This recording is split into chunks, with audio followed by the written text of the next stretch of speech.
Today, we're going to dive into something that might just completely change how you think about prayer. We're going to move past just saying the right words and talk about the actual substance that gives those words real impact. So let me ask you this.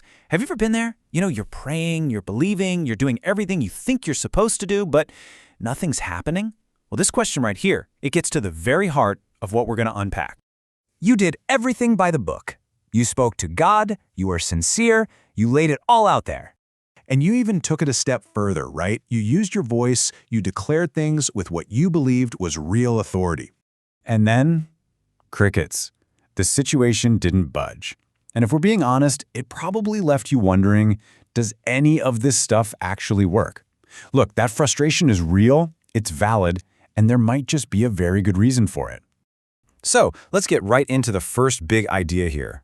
A lot of us feel like our prayers are just hitting the ceiling, and it so often comes down to this basic misunderstanding of how spiritual authority is really supposed to work. It's like we've been handed a script, right? Say this formula, use these exact words, and boom, you should get a result. But if it were really that simple, everyone would be seeing breakthroughs all the time. Clearly, there's a missing ingredient. Okay, this brings us to a really helpful analogy that I think is going to make everything click. We're going to talk about the difference between having the right to do something and having the might to actually back it up.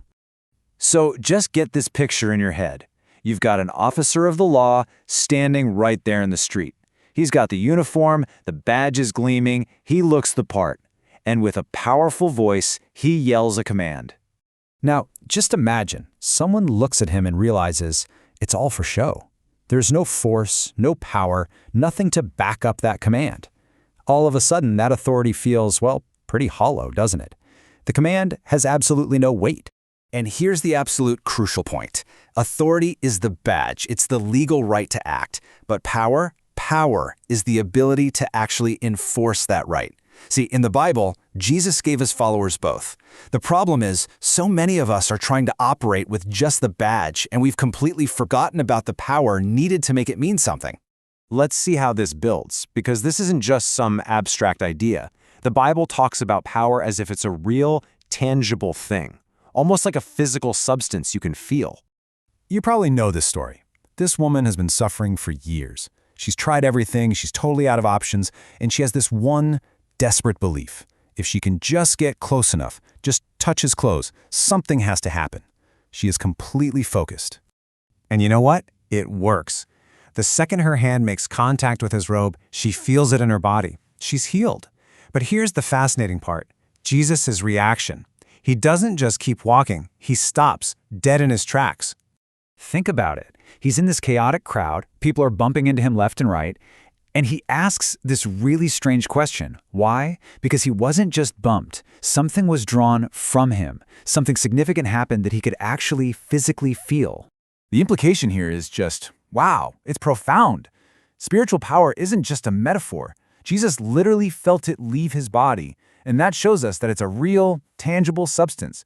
It's something that can flow, that can be depleted, and most importantly for us, it's something that can be cultivated and managed. So, okay, let's bring this all back home. We're going to pivot from this biblical story and apply it directly to you and me, to our own prayers. Now, this is a tough question, I know, but it's a really important one. I want you to really think about this. Have you just been yelling stop with a badge on, but with zero force to back it up? Are your prayers just sound waves, or do they actually carry spiritual substance?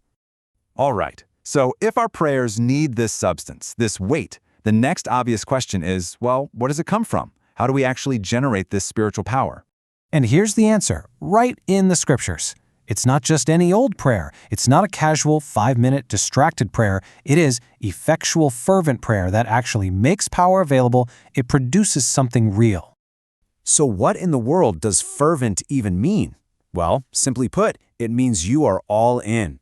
Your heart is engaged. Your mind isn't wandering off to your grocery list. You are focused on God with purpose. It is intentional. Here's another way to think about it. That fervent prayer is like an engine, and it's generating spiritual energy. Every single moment you spend in that focused, intentional prayer, you are producing substance. You're building up a reserve of spiritual fuel that gives your words weight. And you see how this just completely reframes the whole problem? We go from this place of passive waiting, just wondering, God, why aren't you listening, to a place of active participation. The new question puts the ball back in our court. Am I doing the work to generate the power needed for the breakthrough I'm asking for? Okay, so that's been a lot of theory. I get it. But it doesn't mean anything if we can't actually apply it. So let's break down how to start cultivating this kind of power in your own life, like today. It all starts right here with these really simple but honestly life-changing shifts. Stop rushing. Prayer is not just another item on your to-do list that you can check off. And this last one, this is key. You have to push past that initial restlessness.